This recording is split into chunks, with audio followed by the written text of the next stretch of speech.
So I started, and I had absolutely no audio. Plus, it was having a little bit of a hard time.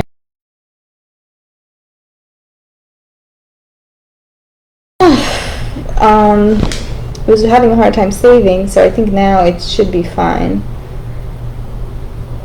No audio. Okay, well, I did pick a verse, Surah 19, line 48. We'll go ahead and read it out again and then talk about it briefly. It says, "And I will turn away from you all, and from those whom ye invoke besides Allah. I will call on my Lord. Perhaps by my prayer to the Lord I shall not be unblessed." So I talked about this feeling admonishment because I'm going through this, did go through it, still going through it, this lifestyle of invoking maybe anything but Allah, right? I think as women, a lot of us go through this, trying to invoke feminine energy, men to maybe want a more universal guidance, right? So we invoke on things but Allah. We ignore Allah. We forget about Allah more often, and we decide to go take our own path, forgetting the creator of the path, if that makes sense. We think it's something that we forged our own way. We took our sword, whatever that is, that machete, and we forged our own path through the jungle. But no, the path has already been laid out for us. We have several paths. We have our free will to go ahead and choose the path that we want to take, but they're all pre-established for us, pre-cleared, if you will, especially when you go and walk with Allah, because He is the one with the machete clearing the path for you. So just remembering the relationship with Allah, becoming familiar with His voice, and even just opening the door to that relationship initially can really be established by prayer. So sometimes I told you I feel admonishment because I will hear His voice. I even have an image of God, like most of us do. So sometimes I feel like, am I doing the right thing by ascribing to Him this character, if you will, character or image or voice? Am I doing that correctly? Because I have made mistakes in the past, dabbling with spirits other than. So I proceed with caution, right? But my solace is, and my comfort is the prayer, the fact that I do pray multiple times a day to establish that connection in a very standardized way, which is the Our Father, right? That was taught by John the Baptist, and Jesus also reiterated that is the best way to pray, the Our Father. Just simple words, right? Simple words, mindless yet emotional. So that connection with the Lord is established, and regardless of things that going on outside of your prayer time, you're still maintaining that connection and that communication.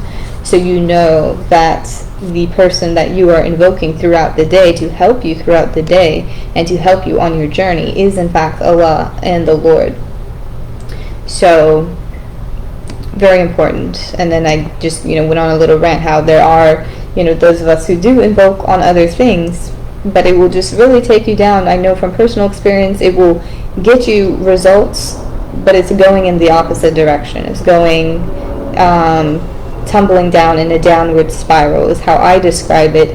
Another described it as you're pouring into a cup with a hole at the bottom. It just goes right through. There's nothing actually filling up. There's no progression in seeking out spiritual guidance from anything other than Allah, the Supreme. So but of course if you incorporate it, there's ways that it can be incorporated and everything like that, but it does take a lot of practice and learning and growing, and mistakes will be made. So oftentimes it's best to keep things as simple as possible, and there's nothing wrong with keeping your practice very simplistic, like consistent prayer, and then even incorporating just studying the texts, even if it's just one text, whether it be the Bible or the Quran or the Torah, which is, as we know, the Old Testament of the Bible.